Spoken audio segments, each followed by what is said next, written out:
the last episode, we had a tough night fighting with a stuck head sail before making it into Carlaforte in the early hours of the morning.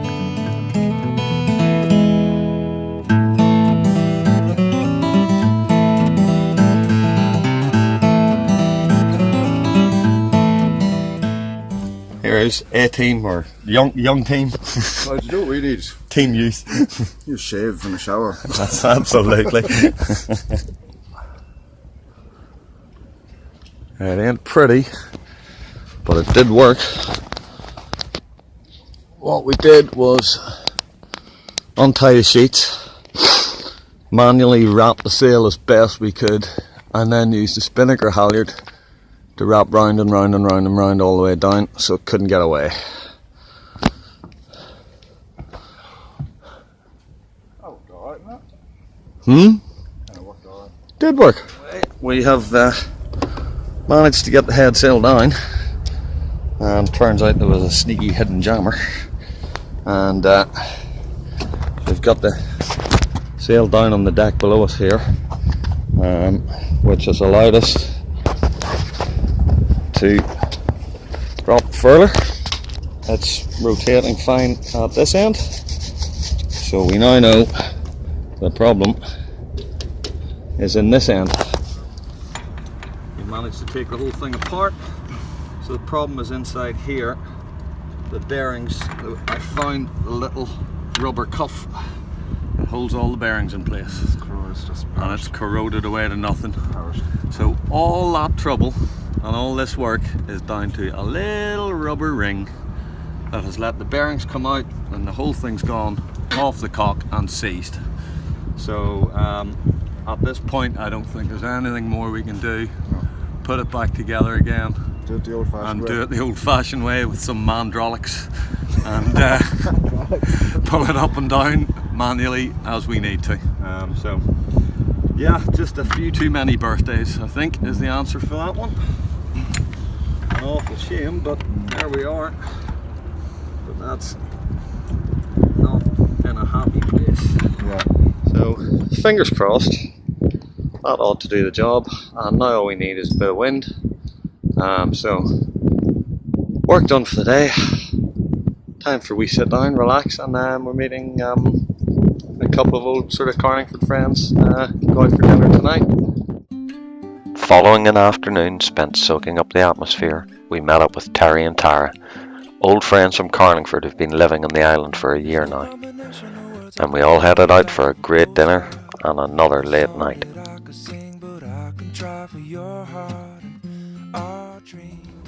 Morning everyone, here we are Monday morning the 9th, all just getting up out of bed. It's 8 in the morning.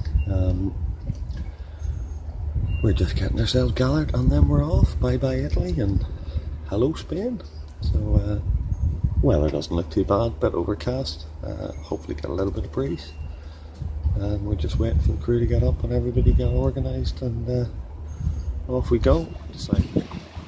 So that's us, start the last leg. We've just pulled out of Carlaforte. It's 10:30 in the morning, going up north around the top of the island, and then one waypoint all the way over in Spain. We're on the move again, thank God. Well, that was a lovely night, and we met some nice friends from home and stuff. It's always nice when you meet friends, you know, in places like this, and we can show you the nice restaurants and the nice bars and stuff. It's a nice night we had. So anyway, we're up this morning. We had a bit of a lie-in this morning because we're not under huge pressure, but we've got this few spare days we can get across the Cartagena. But if you look here, this is the southern west tip of Sardinia where we pulled in the night before last. We've just pulled out of the marina. He's going to be calling us up now, is it? So there's the marina, Safredi Marina. My friends have a boat in there as well, it's great. Really nice marina actually, sorted. So we pulled out, you can see my little red axis here, done my waypoints now. We're not following the route just yet because there's ferries and pleasure boats and stuff like that going on. So basically we have a nice bit of wind. It's on the nose all the way up to here. We wanted to go around the top of the island to give ourselves a better angle to get across the Cartagena. So our next waypoint up around here. I'll probably adjust them as we get closer, just it's hard to see. We haven't been around these parts before, so basically, there we go, on the red axis. So we have loads of red axes around the top of that. Another one there, just to make sure we're safe and away from everything. The next one,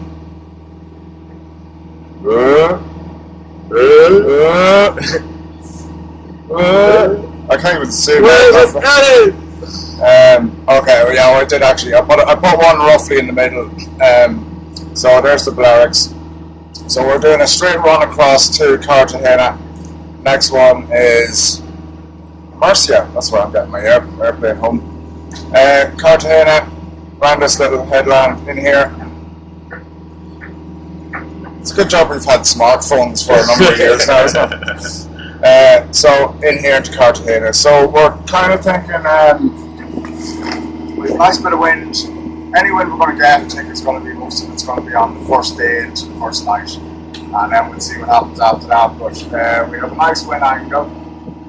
So we have a northeasterly, giving us a broad reach across the Cartagena, and hopefully we'll get to sail, because we've had too much engine time and it's getting a bit wearing now.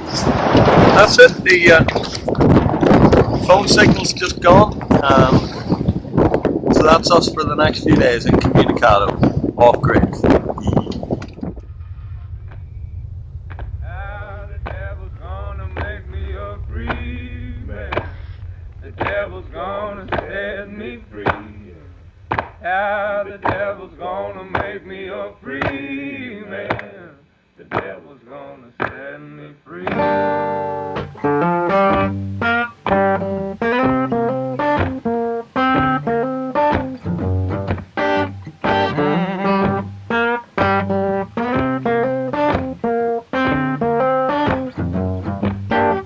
I've been down deep Texas, Mississippi State, hoping things might go my way.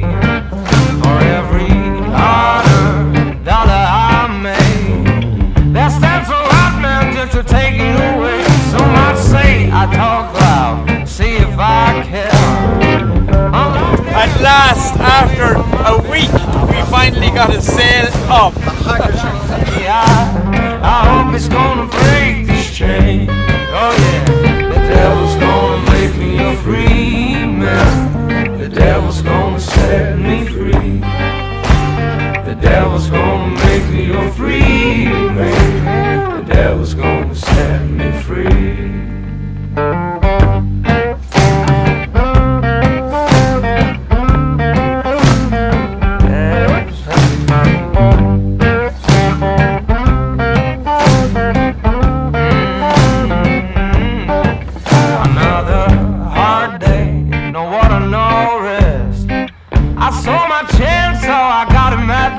I took his 6-shooter, put 2 in his chest. He'll never say a word no more. Oh, he'll never say a word no more. The devil got him good for sure. Ain't got no place to call home. Only chains and broken bones. Ain't got no place to call home. So come on, Lord, won't you take me now? Ain't got no place to call home. Starting the first of the evening watches. Sun's going down behind us. Everything's going well. So come on, Lord, what you waiting for?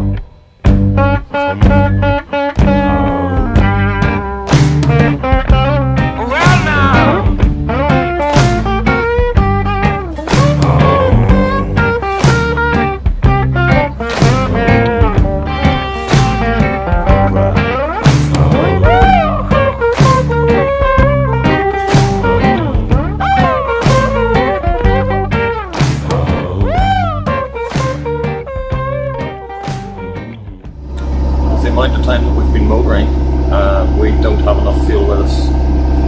We might have enough fuel with us to get to Cartagena, but it looks like it will be very tight, and the worst thing in the world would be to run out at the entrance of the marina. Just the final decision's been there. Mallorca is another possibility, but it's a bit further north and further from Cartagena. So the idea at the minute is head for Ibiza, get in there. If we're lucky, we'll make it just before the fuel dock closes tomorrow night, 7 o'clock. about 7 o'clock. If we're unlucky, we are in Ibiza for the night, fill up the next morning, and then the last final run, which is only about 120 miles, something like that, down to Cartagena. Eamon, as you can see, the hand is reaching over the top of me to continue to check his I just numbers want and to check figures. this out, like, because the thing about this is, like, you gotta do it quick before we end up. Yeah, the longer we delay the decision, the longer it's going to take us to get there. So, like, that. No, that's a waste of time. No. Ibiza? Yeah. Ibiza it is. Let's go clubbing. Okay, so here we are, somewhere in the middle of the Mediterranean. It's hard to tell because there's nothing. Oh, looks the same. It's all the same, the whole way around. Yeah, so nice calm day, and after a rough, probably 12 hours or something like that, just taking the opportunity to get a bit of boat maintenance and some checking done, replacing all the old dose tape and stuff, fixing a few wee busted clevis pins and things. We'll give the rig a check rudder stock and the steering, and get the spots on for dinner. Maybe even a bit of sunbathing at some point. Yeah. See, I hate people like you. Because you're like one of these doer people. Sitting still is not one of my strong points. I think I'm starting to get a bit of cabin fever. Yeah, so what was my last calculation there? I don't even know what my name is at the minute. It was about 325 miles to go. So about 2.5 days. If it stays like this. Stays like this. I took his 6-shooter, put 2 in his chest. He'll never say a word no more. Oh, he'll never say a word no more. The devil got him good for sure. While we enjoyed a beautiful sunset, the engine troubles kept coming. As the revs continued to drop, we were now only doing 3.5 knots and forced to change plans again. The saga continues. We can't get any more speed out of the engine. There's nothing more we can do. We're a bit concerned to fiddle about with it too much in case we make anything worse. So the decision has now changed. We're now going to Palma. It's a bit closer. But we're not going to get there until tomorrow night. We'll see how we go from there. It's been a tough one. It's turned into a bit of a mission. We're getting there in the end. I'm sure you can pick up. Morale isn't great at the minute. We've altered course. We were heading for Cartagena. We've had to motor all the way pretty much from Sardinia because there's been no wind at all. So we're looking at our fuel, and the skipper wasn't happy with the amount of motor we did. We have enough diesel, but we just thought to be safe we'd head for Mallorca, which was actually closer than Ibiza or obviously Cartagena. So we're going to nip up into Mallorca. We've got a couple of options. Originally we go to Palma, which is a bit further up the coast. We've spotted another place on down the coast that saves us 6 hours. We're going to nip in there. We should be there by lunchtime tomorrow. Get a bit of diesel. We've got a wee issue with the throttle cable. We're not able to get any more revs out of the engine, so we might be able to find a boat yard. This place has got a big boat yard, so we'll be able to find somebody maybe to have a look at that. Okay, so we're up on deck there trying to explain to you what was going on with the ships, and it's quite difficult because we're only using our phones as cameras and we can't really see, but we've got my little pointing pen. This guy here appeared. This guy here is a massive cruise ship. This guy here is going left to right, and in this guy here that we have a radar lock on, you might hear it beeping a few times, is a massive container ship.